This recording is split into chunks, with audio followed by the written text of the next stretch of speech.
안녕하십니까. 세상을 읽어주는 남자 이상훈입니다. 오늘은 엑시노스에 대해서 말씀드리겠습니다. 이 AP 시장이 춘추 전국 시대가 되고 있습니다. 역시나 중화권 업체의 성장 때문인데요. iOS의 애플, 안드로이드의 퀄컴과 삼성에서 이제는 대만 미디어텍의 디멘시티와 중국의 샤오미 등의 명함을 내밀고 안드로이드 진영에서 퀄컴을 위협하고 있습니다. 문제는 엑시노스는 추락을 거듭하고 있다는 점에 있습니다. 아시다시피 샤오미는 이번에 자체 설계한 AP 칩인 시안제 01을 선보였습니다. 2, 3년 전만 해도 대륙의 실수라며 샤오미 시도를 평가절하하는 움직임이 강했다면 이제 AI 그리고 칩 시장에서 중국 업체의 급성장은 상수가 된 분위기입니다. 딥시크로 대변되는 AI 시장에서 중국의 도약은 성공에 못 마른 중국의 절박함과 맞물려서 미국이 두려워할 정도로 컸습니다. 이 샤오미의 3나노 AP 자체 칩 설계도 그런 맥락의 연장선에서 봐야 할 이슈입니다. 이 샤오미는 그간 자신의 스마트폰에 들어갈 AP로 퀄컴의 스냅드래곤과 대만의 디멘시티를 탑재해 왔는데요. 이제 그걸 자신의 3나노 칩셋인 시안제로 교체해 나갈 것입니다.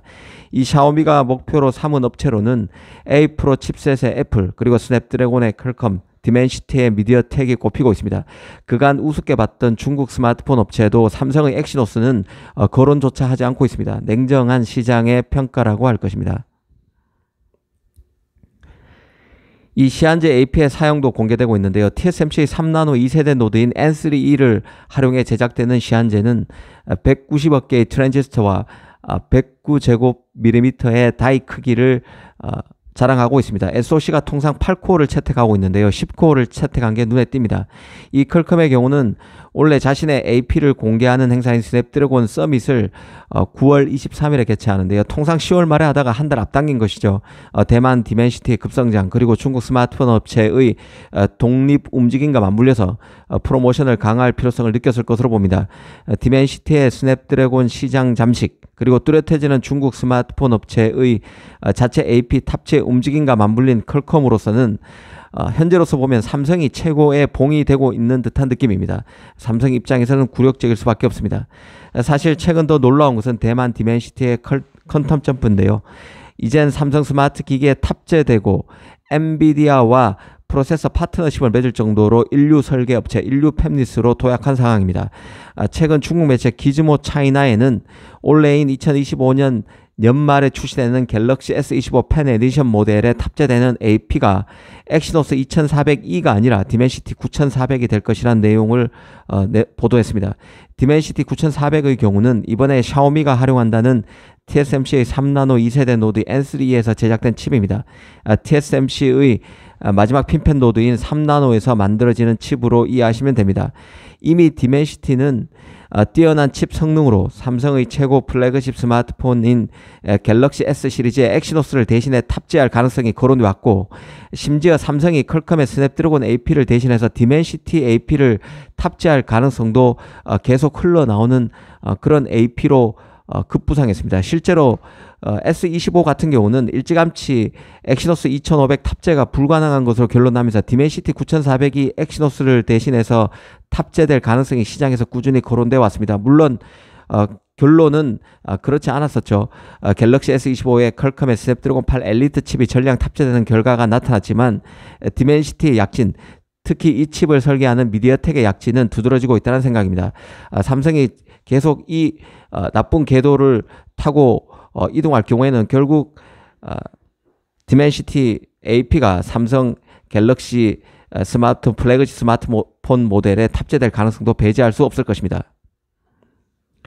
어찌됐든 디멘시티가 명실공히 안드로이드 진영에서 퀀텀 점프를 통해서 최고 AP로 올라서겠다는 야심을 보이고 있는 것만은 분명하고, 실제 성과도 나고 있는 만큼 디멘시티에 대한 시장 평가도 이제 완전히 다른 레벨로 올라선 것만은 확실한 것 같습니다.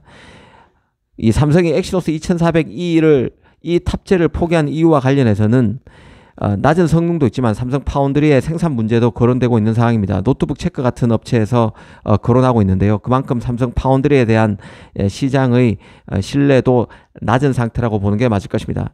문제는 다시 엑시노스가 탈선한 궤도에서 다시 본궤도로 올라타서 역주행이 아닌 정주행을 할 수 있느냐 여부인데요. 엑시노스는 삼성 입장에서는 아픈 손가락과 같은 존재입니다. 지금 삼성 반도체가 축을 쓰고 있는 것은 메모리 부진 때문이지만 한편으로 파운드리 가동률 저하에 따른 것이기도 합니다. 파운드리 가동률 저하의 부진의 원흉과 같은 존재가 바로 엑시노스의 질 저하 때문이죠. 아시다시피 엑시노스 2500은 갤럭시 S25에 탑재되지도 못했습니다. 트랜지스터 구조를 핀팻해서 게이트 올 어라운드로 바꾼 첫 번째 노드인 3나노의 수율이 부진한 것도 큰 원인이었습니다. 이 3나노, 삼성 3나노 수율과 관련해서는 20%대에서 최대 40% 설까지 각종 루머가 난무해 있는 게 사실입니다. 그래서 올 가을에 나올 폴더블 폰에 엑시노스 2500이 탑재될 수 있을까가 초미의 관심인데요. 그간 엑시노스의 경우는 삼성 폴더블 폰에는 한 번도 탑재된 적이 없었지만 엑시노스 2500이 S25 시리즈의 탑재가 불발되면서 사정이 너무 급박하게 돌아가고 있습니다. 갤럭시 S25의 엑시노스 2500 탑재 불발로 스냅드래곤 8 엘리트 칩 구매 비용이 삼성 입장에서 너무 커졌고 파운드리의 경우는 가동률 급감, 여기에 대해서 3나노 영업도 완전히 막혀서 사면 초과에 몰려있기 때문에 그렇습니다. 그런데 최근 외신에서는 오는 7월 출시되는 폴더블폰 갤럭시 Z 플립 7에 엑시노스 2500이 탑재된다는, 탑정이 확정됐다는 소식이 슬슬 나오고 있습니다. 삼성은 엑시노스 2500을 탑재한 갤럭시 Z 플립 7의 양산을 다음 달부터 시작하는데요. 올 6월까지 초도 물량을 20만 대 이상 확보할 것으로 알려진 상태입니다. 다만 갤럭시 Z 폴드 7에는 엑시노스 2500이 탑재되지 않는다는 소식입니다. 플립 7에만 탑재된다는 것이죠. 어찌됐든 만약 플립 7에 엑시노스 2500이 정말 탑재된다면 삼성이 칩 양산을 위한 3나노 수율을 최소한의 요건에 맞췄다는 뜻을 시사하는 것으로 볼 수 있습니다. 특히 삼성 입장에서는 엑시노스 자체가 파운드리 가동률, 스마트폰의 비용 부담 등과 직접적으로 연계되는 이슈라는 점에서 이번 결정이 삼성에서는 반전의 모멘텀이 될 수 있습니다. 이 사실 최근에 퀄컴이 삼성 2나노 파운드리에 올 가을 공개되는 스냅드래곤 8 엘리트 다음 버전의 AP인 스냅드래곤 8 엘리트 2 칩을 맡길 것이라는 소식을 전해드린 적도 있는데요. 이 퀄컴 AP의 경우는 내년인 2026년 초에 나오는 갤럭시 S26이 아니라 내년 가을에 나오는 폴더블 폰에 들어가는 퀄컴 AP일 가능성이 크다는 얘기도 했었습니다. 그만큼 삼성의 2나노 수율도 불안불안하다는 뜻이죠. 삼성으로서는 엑시노스 2500을 이번 하반기에 양산하면서 3나노 수율도 잡고 이를 기반으로 같은 게이트 올 어라운드를 적용한 2나노 수율도 개선하는 계기를 만들 수 있다는 생각입니다. 이 삼성으로서는 일단 자체 칩 양산 경험을 통해서 선단 노드에 대한 레퍼런스를 축적해야 하고 이를 통해서 메이저 팹리스의 칩을 수주하는 기회도 잡을 수 있을 것입니다. 디멘시티의 급성장, 그리고 샤오미에서 보던 중국의 도약 속에서 엑시노스의 분발이 절실한 상황입니다. 감사합니다.